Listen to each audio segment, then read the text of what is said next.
हर हर महादेव। आपका स्वागत है हमारे YouTube चैनल आरटी कैंपस पे। हम लोग सेल बायोलॉजी ख़त्म कर लिए थे। आज स्टार्ट करेंगे एक नया टॉपिक जिसका नाम है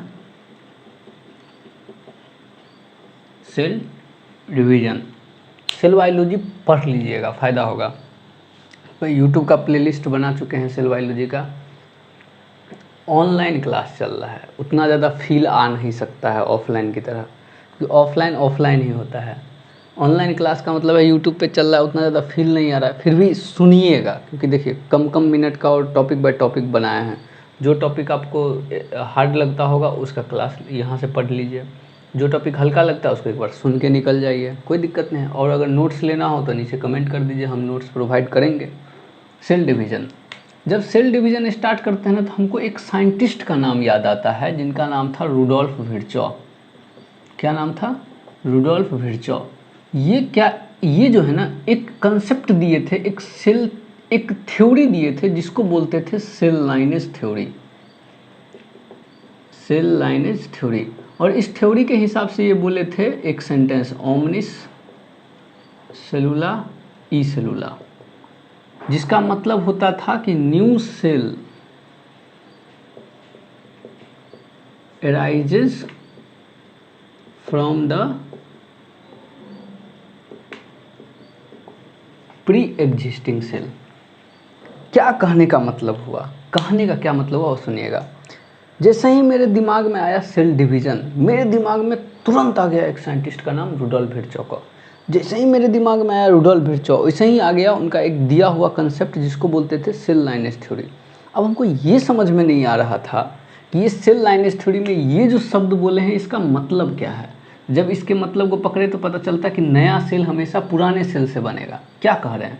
मान लीजिए ये दो नया सेल बना, ये बनेगा पुराने सेल से। अब भाई साहब पुराने सेल से हवा में नहीं बनेगा।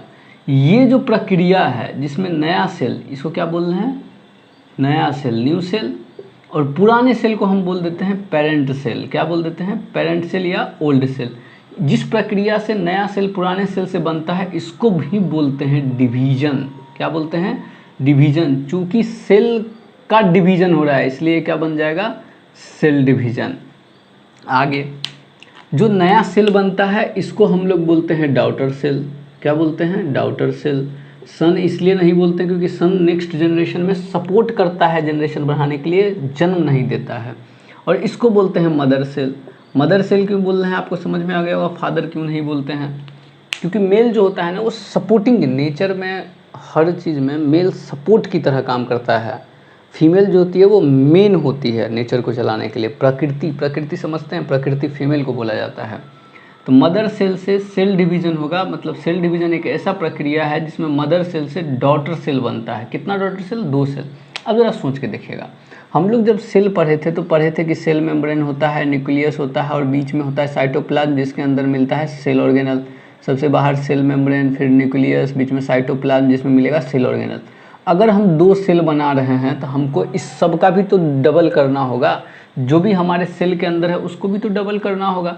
मतलब इस सेल डिवीज़न में न्यूक्लियस का भी विभाजन होगा, साइटोप्लाज्म का भी विभाजन होगा, सेल ऑर्गेनल का भी विभाजन होगा। हर वह चीज़ का विभाजन होगा जो हमको डॉटर सेल या मदर सेल में है। क्यों? क्योंकि अगर मान लीजिए मदर सेल से डॉटर सेल बना दिए और एक भी चीज़ कम हो गया, एक भी चीज़ कम हो गया, तो ये मदर सेल और डॉटर सेल में क्या हो जाएगा? अंतर। लेकिन ऐसा तो हमको करना नहीं है। जैसा मदर सेल वैसी डॉटर सेल। दोनों को सेम बनाने के लिए हम लोग क्या करते हैं? हर एक चीज़ जो मदर सेल में है उसका डिवीज़न कर देते हैं। अगर ऐसा नहीं हुआ, कब नहीं होता है वो भी पढ़ाएंगे। अगर ऐसा नहीं हुआ तो वो कौन सा सेल डिवीज़न बनेगा, अगर ऐसा हुआ तब वो कौन सा सेल डिवीज़न है और कौन सा केस बन सकता है, ये सब देखेंगे। तो हम लोग दूसरे पॉइंट में जो है ना फंक्शन ऑफ सेल देखते हैं। क्या देखते हैं? Function of cell division. Cell division जरूरी क्यों है हम लोग के लिए, हम लोग सेल डिवीज़न करना क्यों चाहते हैं? तो देखिए, सबसे पहले तो एक बात बताइए, आप में से कोई उठा, हमको जो है पकड़ा, मेरे हाथ को काट दिया, मतलब काट के हटाया नहीं, सिर्फ काट दिया। अब यहाँ से निकल रहा है ब्लड। अब ऐसा तो है नहीं कि खून का धारा निकल रहा है, निकलते जा रहा है, रुकता है। अगर यहाँ पे ब्लड रुका निकलना, इसका मतलब यहाँ पे सेल कोई ना कोई आया जो इसको ब्लॉक किया। दूसरा बात, कटने के बाद ऐसा तो है नहीं मांस वहाँ जुड़ता नहीं है, मांस जुड़ता भी है। अगला, एक बच्चा जब जन्म लेता है तो छोटा रहता है, एक इतना इतना होगा मैक्सिमम, और जब बड़ा होता है तो इतना बड़ा हो जाता है, तो मतलब हाइट भी बढ़ रहा है। तो सेल डिवीज़न का सबसे मुख्य होता है कि जो वुंड होता है रीजनरेट करता है सेल को। अगर कोई ऑर्गन ख़राब हो गया, कोई टिश्यू ख़राब हो गया, अपने इंसान के केस में कम होता है, मतलब सेल रीजनरेट होता है, लेकिन इंसान के केस में ऑर्गन ख़राब होने के बाद ऑर्गन सही करना, ये वाला सेल डिवीज़न नहीं होता है। तो सेल डिवीज़न का सबसे पहला काम है रीजनरेशन का। रीजनरेशन मतलब होता है कट फट गया, वो सब हो गया, उस जगह पे दूसरा सेल बना दो। दूसरा काम, आप जब रिप्रोडक्शन पढ़िएगा, क्या पढ़िएगा? रिप्रोडक्शन। ये होता है दो प्रकार का, एसेक्सुअल और सेक्सुअल। एसेक्सुअल और सेक्सुअल। सेक्सुअल मतलब लैंगिक, जिसमें मेल और फीमेल दोनों आता है, और एसेक्सुअल में जब एक ही कोई आए, एक ही पेरेंट। तो एसेक्सुअल रिप्रोडक्शन के दौरान भी सेल डिवीज़न काम आता है, और सेक्सुअल रिप्रोडक्शन के दौरान भी सेल डिवीज़न काम आता है। तो इसका मतलब रिप्रोडक्शन के दौरान ही कौन काम आ गया? Cell division. मतलब हमारा जनरेशन, पीढ़ी बढ़ ही रहा, इसलिए रहा है क्योंकि क्या है? Cell division. अगर हमारा पीढ़ी नहीं बढ़ेगा, क्या नहीं मिलेगा? Cell division. और क्या हो सकता है? आपके दिमाग में जितना कुछ भी आ सकता है ना बायोलॉजी में, उसमें कहीं ना कहीं सेल डिवीज़न हेल्पफुल है। एग्जाम्पल एक और बताते हैं। हम लोग बोलते हैं कि न्यूरॉन सेल जो होता है, नर्व सेल जो हमारा होता है, वो डिवाइड नहीं करता है, इसलिए अगर एक बार नर्व सिस्टम खराब हो गया तो गया। ज़रा सोच के देखिए, अगर वो डिवीज़न होता, हमारा हाथ काम करना बंद कर दिया किसी नर्व सेल के कारण, तो हम क्या करेंगे? उस नर्व सेल को बदल देंगे। तो मतलब सेल डिवीज़न इतना इम्पोर्टेंट है, सोच के देखिए। लाइफ एक्चुअली में चल ही इसलिए है क्योंकि सेल है, और सेल है तो ऑटोमेटिक उसका डिवीज़न होगा, क्योंकि सेल होता है लिविंग, जो बनता है वो मरता भी है। तो इस सेल डिवीज़न को हम लोग 3 भाग में बांटते हैं। कितने भाग में बांटते हैं? 3। पहले भाग को बोलते हैं एमाइटोसिस, दूसरे भाग को बोलते हैं माइटोसिस, और तीसरे भाग को बोलते हैं मियोसिस। क्या क्या बोल दिए? 3। सेल डिवीज़न हमको कितने प्रकार का पढ़ना है? 3। Amitosis, mitosis and meiosis. किसी भी शब्द के आगे ए लग जाए इसका मतलब होता है उसका एब्सेंट होना। माइटोसिस के आगे ए लग गया, एमाइटोसिस मतलब माइटोसिस का एब्सेंट होना। क्यों ऐसा बोल रहे हैं?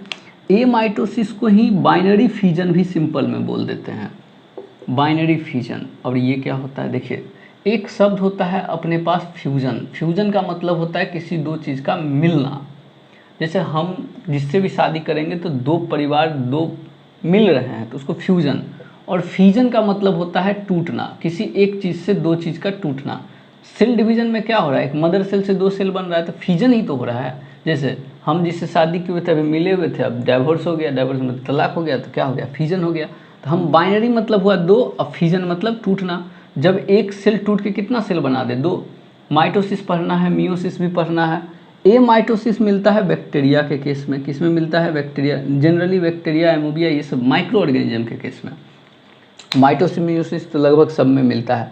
मतलब एमाइटोसिस एक स्पेशल टाइप का सेल डिवीज़न है, जो बाइनरी फिजन भी जिसको बोल सकते हैं, जो बैक्टीरिया केस में मिलता है। तो हम लोग बैक्टीरिया का एमाइटोसिस पढ़ते हैं।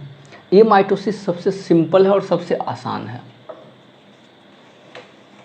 फंक्शन ऑफ सेल डिवीज़न कोई भारी चीज़ नहीं है, जिस भी चीज़ में आपको चिपकाने का मन करे चिपका दीजिए। सेल डिवीज़न वही है ही जो चिपकाने का मन कर रहा है जहाँ, समझे? अब देखिए क्या बोले हम? एमाइटोसिस। एमाइटोसिस क्या होता है? जिसमें माइटोसिस ना मिले। हम जब माइटोसिस पढ़ाएंगे अगले वीडियो में, जब हम डालेंगे माइटोसिस के बारे में, तो बताएंगे कि माइटोसिस के केस में कुछ स्ट्रक्चर बनता है, जैसे ऑर्गेनल का डिवीज़न होता है, न्यूक्लियस टूटता है, उसमें कुछ अलग अलग फेज होते हैं, स्पिंडल फाइबर बनता है। एमाइटोसिस में उसमें से कुछ नहीं होता है। मतलब एमाइटोसिस क्या है? नीलबट्टा सन्नाटा, सीधे सेल लो, उसको तोड़ दो। क्यों? क्योंकि एमाइटोसिस सामान्यतः प्रोकैरियोटिक सेल में होता है। अब ये मत पूछ लीजिएगा कि प्रोकैरियोटिक सेल क्या होता है, क्योंकि हम ये समझा चुके हैं सेल बायोलॉजी के प्लेलिस्ट में। आपको पहला 2 या 3 वीडियो के अंदर ही ये सब शब्द आ जाएगा। प्रोकैरियोटिक सेल ऐसा होता है जिसमें न्यूक्लियस नहीं होता है और सेल ऑर्गेनल नहीं होता है, मतलब मेम्ब्रेन से ढका हुआ कोई स्ट्रक्चर साइटोप्लाज्म में नहीं होता है। तो प्रोकैरियोट में ही एक कौन सा होता है? हमारा बैक्टीरिया। तो बैक्टीरिया का सेल डिवीज़न सामान्य कंडीशन में कैसे कर सकता है बाइनरी फिजन, वो देखते हैं। देखिए, ये एक बैक्टीरिया, बैक्टीरिया के 3 कवर, और उसके अंदर मिलता है उसके डीएनए मतलब जेनेटिक मटेरियल, जेनेटिक मतलब क्रोमेटिन नेटवर्क।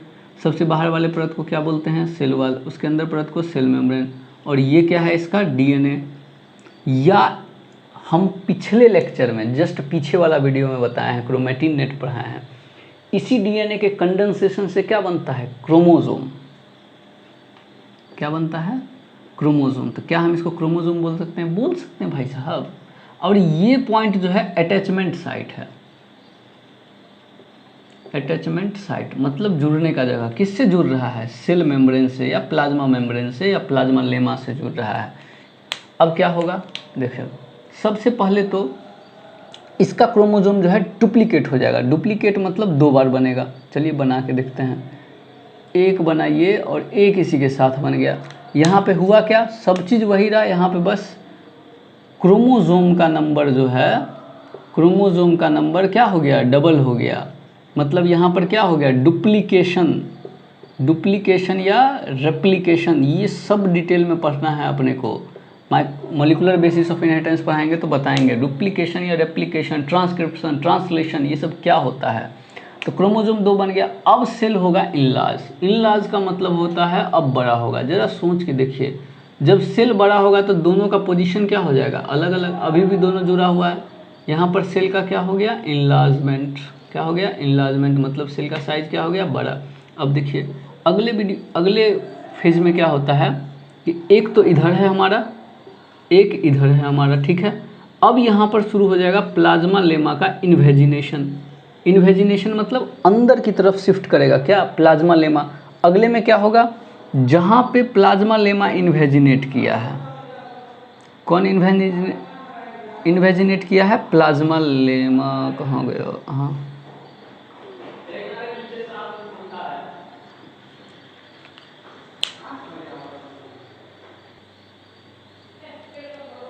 सॉरी, वो हल्ला उल्ला बहुत होता है ना यहाँ। देखते हैं। तो पहले प्लाज्मा लेमा इन्वेजिनेट हो गया। अब जहाँ पर प्लाज्मा लेमा इन्वेजिनेट हुआ है वहीं पे अब सेल वाल भी इन्वेजिनेट होगा। तो एक तरफ हमारा ये और एक तरफ ये, फाइनली ये 2 में बदल जाएगा। फाइनली कितना में बदल गया? 2 में। एक इधर और एक इधर। तो कितना मदर सेल लिए थे? एक, बन कितना गया? 2। बाइनरी मतलब 2, फिजन मतलब टूटना, टूट के 2 बन गया। इसी को बोलते हैं बाइनरी फिजन। अगले लेक्चर में हम लोग माइटोसिस पढ़ेंगे। ठीक है, धन्यवाद।